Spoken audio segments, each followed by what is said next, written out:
Olá, senhores. Hoje o assunto em formas adequadas de solução de conflitos é a mediação. A mediação ela é tratada em lei própria no Brasil. Nós já temos uma previsão legal, nós já temos regras específicas, inclusive no Código de Processo Civil, a respeito da mediação. Nós temos a Lei 13.140 de 2015, que é a Lei da Mediação, que estabelece no seu artigo 11 os critérios para se tornar mediador judicial. Então estabelece o seguinte: poderá atuar como mediador judicial a pessoa capaz, graduada há pelo menos 2 anos em curso de ensino superior, de instituição reconhecida pelo Ministério de Educação e que tenha obtido capacitação em escola ou instituição de formação de mediadores reconhecida pela Escola Nacional de Formação dos Magistrados, ou pelos tribunais observados os requisitos mínimos estabelecidos pelo Conselho Nacional de Justiça, em conjunto com o Ministério da Justiça e Segurança Pública. Então tá aí, antigamente só o Ministério da Justiça. A mediação é uma forma autocompositiva, assim como a conciliação, como já vimos, mas a mediação ela tem algumas diferenças. Na mediação, a preocupação, como também estabelecemos, é a solução do conflito.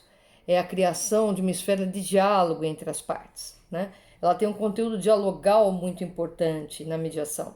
Portanto, ela prevê mais tempo, há necessidade de mais tempo. Algumas pessoas indagam se há uma necessidade de um grande conhecimento no que diz respeito à psicologia.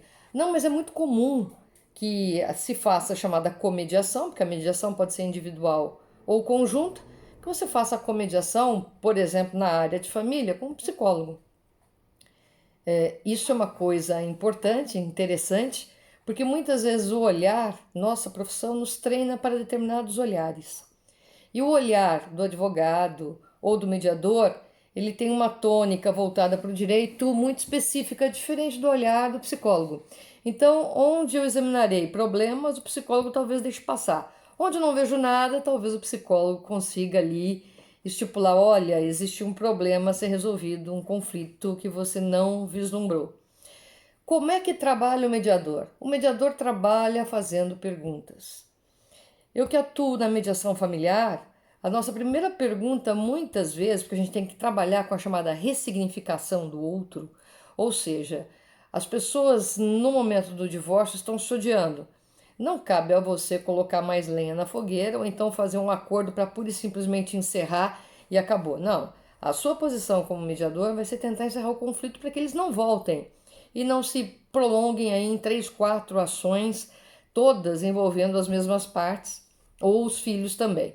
Então, muitas vezes o divórcio mal resolvido ele se transforma numa ação de alimentos, numa ação de revisão de alimentos, numa ação de modificação de guarda, de regulamentação de visitas. Não acaba. Não acaba porque ninguém cuidou da ressignificação do outro, ou seja, eles deixam de se tratar como marido e mulher, mas devem manter a chamada relação parental com seus filhos. E nesse sentido, cabe ao mediador tentar resolver ou minimizar a esfera de litígio, senão isso daí vai sobrar para a criança. Né? Acaba sobrando, né? Acaba virando bala de canhão nessa briga de casal. Então isso não pode acontecer. O direito já não gosta quando isso acontece e hoje coloca a criança, segundo o artigo 3º do ECA, como centro dentro do direito civil e é importante que seja dessa forma. E no direito, nas formas adequadas de solução de conflitos, a gente não quer coisa diversa, não. Na mediação, a nossa preocupação é que você mantenha o diálogo. É que você entenda que você deixou de ser marido, mas continuará a ser pai. Deixou de ser esposa, mas continuará a ser mãe. Então, que você mantenha essa relação parental. Portanto, quando alguém chega e fala assim, Marilena, quero fazer o acordo o mais rápido possível para me livrar dele, a minha primeira pergunta é, o que você vai fazer um dia depois? No dia depois do divórcio, vou comemorar. Né? E no próximo dia, também vou comemorar. E depois, você reestruturou a sua vida? Ou você vai ser aquela pessoa que se divorcia e fica fiscalizando a vida do outro? E às vezes até utiliza os filhos para esse tipo de fiscalização. O que seu pai comprou, tá namorando, não tá namorando, como é que a sua mãe tá, ela adquiriu namorado, ela tá usando aplicativo para conhecer alguém. Ora, isso não é da conta de ninguém. Né? Esse é o tipo de coisa que acaba ferindo e que dá para resolver de uma forma mais tranquila com a mediação. Então tá aí uma das finalidades da mediação nessas relações continuativas é você permitir o diálogo, né? Então eu vou tentar resolver o conflito de tal sorte que as pessoas entendam que é melhor elas começarem a conversar, né?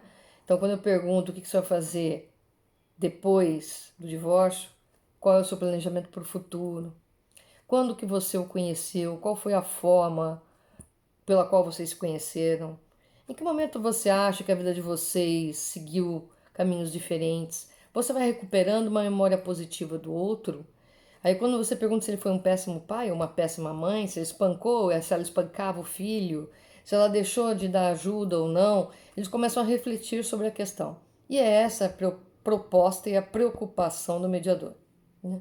Por isso que a mediação ela deve ser, antes de qualquer coisa, voluntária. Podem ver que mesmo no caso da mediação compulsória estabelecida pelo Código de Processo Civil, há a possibilidade de vocês recusar essa audiência. Ao mesmo tempo, também há a possibilidade de a qualquer tempo pedi-la, inclusive no segundo grau, que é na instância superior, no Tribunal de Justiça, eles sempre perguntam se há necessidade, se você tem interesse numa mediação ou não, né? Ou seja, a preocupação em resolver o conflito ela é muito grande e há processos em que eles mesmos se tornam uma fonte de desgaste. Então, o litígio em si, por si, ele não é vantajoso para qualquer das partes. O mediador, ele tem que ser imparcial, mas ele tem que conhecer um pouco da situação, ouvindo cada uma das partes. Não gosto da mediação, professora, prefiro o litígio. É claro, você tem 4 anos de processo, 3 anos de processo e um semestre de mediação, você vai preferir o litígio. Mas dê uma chance para o seu cliente quer ser satisfeito. Você não precisa ser mediador, você pode ser um bom advogado que entenda a função do mediador e ajude, aquele que auxilie na redação do acordo, ao invés de obstaculizar a realização da mediação, porque simplesmente prefere a garantia dos honorários via um processo judicial comum. Ora, isso não é mais admissível nos nossos dias.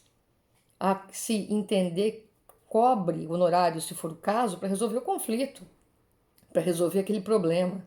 Trate como um problema e não como ação, que aí fica um pouco mais fácil, talvez, para todos os senhores. Então, aqui, quando a gente fala em mediação, a grande preocupação na mediação qual é? A grande preocupação na mediação é fazer com que as partes voltem ao diálogo, entendam qual é a posição do outro e aí talvez consigam chegar a um acordo. Por isso que a gente precisa de mais de uma sessão, né? E o mediador é aquele que vai apontar defeitos? Ora, não é aquele que vai dizer que defeitos todos têm. Todos nós temos, né? Precisa de uma certa dose de psicologia? Claro que precisa. Já vou dizer que quem não gosta de ouvir não será um bom mediador, né? Para ser um bom mediador é necessário uma boa capacidade de ouvir. Geralmente o pessoal do direito gosta de falar, gosta pouco de ouvir. Então, é um treinamento que tem que ser feito? É um treinamento que tem que ser feito, sim. Porque você não vai propor solução, né? Você vai propor perguntas e reflexões. As pessoas vão tentar chegar a uma solução. E aí você vai direcionando de tal sorte que elas consigam sair dessa confusão da melhor forma ou da forma menos agressiva possível para elas. Tá ok? Nós temos 2 modalidades de mediação. A mediação extrajudicial, que é muito antiga no Brasil, né? Eu já nem gosto de chamar de mediação extrajudicial, porque aí toma por parâmetro a mediação judicial, que é recente, começou em 2015.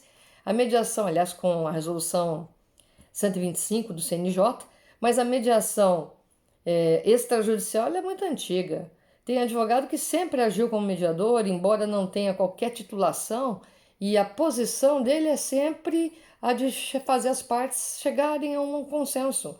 Então ele ouve as duas, ele tenta aproximar, ele vai com calma. Esses projetos que às vezes acontecem dentro dos próprios escritórios são não uma atividade jurídica típica, e sim uma atividade de mediador. E muitos têm vocação para isso. Não precisam se envergonhar disso, porque é uma vocação maravilhosa você poder chegar e acalmar as pessoas e levá-las de novo ao espaço do diálogo. Isso é fantástico. Eu que gosto de trabalhar com empresa familiar, isso é maravilhoso. Você conversa com um parente, com outro, que nem estão se conversando, e dali a pouco eles conseguem sentar-se à mesa para começar a discutir as questões da empresa. tentando entender qual é o seu papel dentro daquela empresa, seja como acionista, seja como diretor. É essa a proposta, né? Para que você dê encaminhamento e essa empresa sobreviva. Tá aí mais uma fonte de mediação. Outra fonte são as brigas de vizinhança. Não adianta ficar um assulando o outro ou colocando BO para cá, BO para lá, isso não vai resolver nada. Se eles continuarem vizinhos, a única saída vai ser ou alguém compra de alguém e deixa de morar lá, né? Ou então vocês vão para a mediação, porque a tendência é agravar. Essas situações elas se agravam se elas não forem mediadas, tá? Então a mediação ela necessita de uma expertise, sim. Eu não posso ser mediadora de tudo. Se falarem assim, Marilena, você pode fazer uma mediação em, sei lá, numa área específica, por exemplo, direito autoral? Não, não entendo nada disso. Não vou queimar o meu nome numa área que eu não entendo. É diferente da minha expertise em direito de família, que já vai aí bem mais de 2 décadas. Então, é uma coisa diferente, em que você se sente seguro e pode prestar essa segurança aos demais, né? Então, essa é a função do mediador e essa é a função da mediação. Criar espaços de diálogo e permitir acordos que, se não forem resolutivos de forma definitiva, consigam contemplar o máximo possível o conflito, né? Então, e essas duas modalidades elas existem. A mediação extrajudicial, que você pode fazer até por termo que vai ser assinado pelas partes, reconhecido em cartório, X, desde que as partes sejam maiores e capazes, não tem problema nenhum, não há necessidade de homologação judicial, não precisa de nada disso. Portanto, você faz a mediação, não tem problema, né? Ela é feita e ela é comum. A mediação judicial é que passou a ser uma novidade e por isso merecerá uma videoaula separada, que é a próxima que estou preparando para os senhores. Fiquem bem, cuidem-se e abraços virtuais a todos. Até a próxima, senhores.